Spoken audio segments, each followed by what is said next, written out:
The majority of guys are able to deflect the negative feelings they have while interacting with women onto the other guys in their workplace rather than internalizing those feelings themselves. This is especially true in situations where the guys are in a professional setting.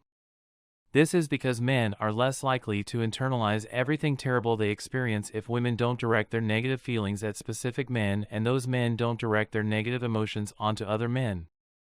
They might erupt in road rage and take it out on innocent bystanders, acquaintances, or coworkers instead of letting it out on themselves.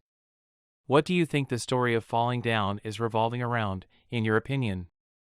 A man who has spent the last 30 years acting as a human tampon ultimately comes to the conclusion that he has had enough and lets his inner beast out to play. On the other hand, he needs to come to terms with the idea that if he attempts to do what is morally correct, that is, to keep all of his negative emotions to himself and not take them out on others, he will be condemned for it. This is something that he must accept in order to move forward with his life. When this occurs, you have a greater propensity to stuff your sentiments of embarrassment and remorse deep within of you. When you steer clear of women, you save a significant amount of time in a significant way since it takes her some time to unload her tension on you. The opportunity cost of wasting an hour or two of your time having pointless conversation with a lady is the same as if you had spent that time on any other task that would have been beneficial to you. You now have even more time on your hands to waste as a result of her venting her anger to you and placing the blame on you. After you come to the realization that everyone in your family, including your mother, engages in this pattern of behavior, you will begin to experience feelings of anxiety simply from being in their presence. This is because you will be anticipating having a garbage truck's worth of emotional garbage dumped on your head. However, after being dunked by Murphy into a vat of toxic waste, many men fail to recognize the waste for what it is and die as a result. If men stop paying attention to their surroundings for a period of 3 days or perhaps a week, the inside of many of them would resemble the banquet scene from the film Roboca. Women as a whole would lose their minds if they were unable to express how frustrated they are in any way. If males went on strike, women would go mad at the slightest threat of a woman breaking up with her lover. However, it is often unavoidable to deal with women at home or in the office. As a consequence of this, the man's perception of his own worth may get damaged, and he may become disinterested in continuing the relationship. It is considered gaslighting when a woman tells a man she wants to end their relationship, but then makes it abundantly plain that she has no intention of actually doing so, with the end goal of convincing the man to continue living with her. If men were to stage a walkout over pay inequality, we would be in a position to exert the greatest amount of influence over negotiations. When women find out that we are aware of the game, their natural reaction is to giggle awkwardly as if the information is of no consequence. This is especially true of older women. They would start negotiating and pleading with us for our attention after they had talked to all of their girlfriends and realized there was nowhere else for them to vent their concerns. You finally understand why it is so challenging for single men to find a date. Whenever you go out, a group of women wants to set you up with one of their other friends. Do the women in your life actually care about you and your well-being, or is it more likely that they are concerned that you could be lonely due to the fact that a woman who does not have a partner is more likely to project her negative emotions onto the women in her life? For the sake of their friendship as well as their own sanity, her friends need to work rapidly to assist her in finding a suitable romantic partner. In today's world, it is nearly difficult to avoid the company of ladies. Whether it be a sister, aunt, mother, or coworker, the vast majority of men are familiar with at least one female worker who either works alongside them or who they report to in some other way. Recently, as I was utilizing a self-checkout camera at a store, a woman stepped up to me, had a conversation with me, and offered some pointers that made my experience more enjoyable and allowed a faster checkout. It should come as no surprise that all this was just a pretext for her to have a friend. What if, however, doing so helped me better my experience for the mental health of others?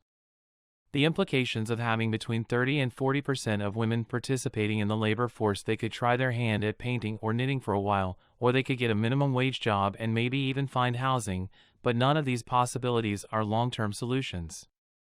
The majority of women lack the ability to find fulfillment in solitary activities because they feel the need to interact with others and enter the workforce so that they can take out their frustrations on someone else. This is the reason why women are more likely to stay put in their current relationships. Men are preferred, but women will also engage in this behavior because unhappy women need an outlet for their emotions, and that outlet is most commonly a guy. However, women will still engage in this behavior since men are preferred.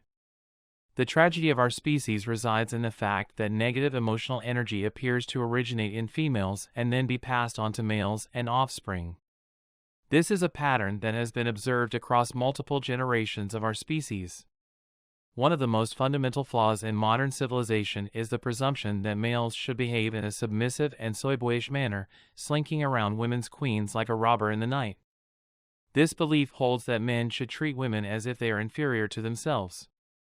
Because weakness attracts its opposite, which is typically strength, women who aspire to enter male-dominated areas must be able to maintain composure under stress in order to be successful. The inference is that men with immature personalities are drawn to women with more developed characters, and women with more developed characters are attracted to men with immature personalities. Women are able to wield power because they give off the impression of being malleable, much like chameleons, and this attracts people to them who have similar beliefs and ideals.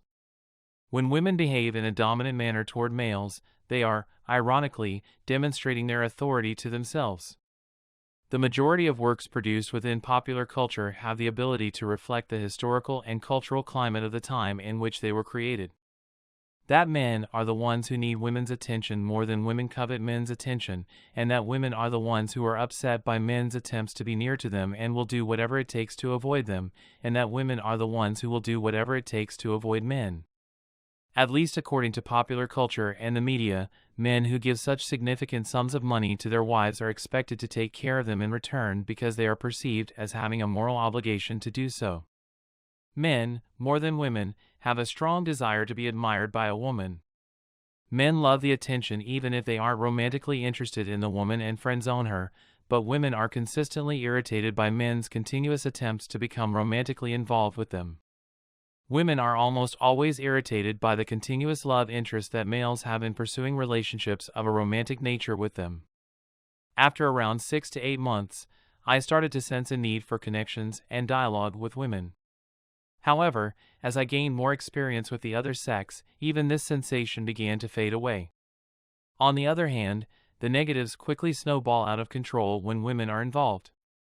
If girls are unable to communicate with boys, the conventional therapy for their disease would have consisted of inpatient care in a mental hospital within a few weeks or months at the very least. Imagine for a moment that, despite the fact that we do have therapies that are helpful for these disorders, we were required to house the estimated 25% of women who are now receiving care in facilities designated for the mentally ill. In today's world, I feel that the number wouldn't even exceed 25 in the asylums, and that if we didn't have the pharmaceutical industrial complex to provide a solution, more women would drink and self-medicate in order to cope with their mental health issues. The availability of medications is a really welcome development.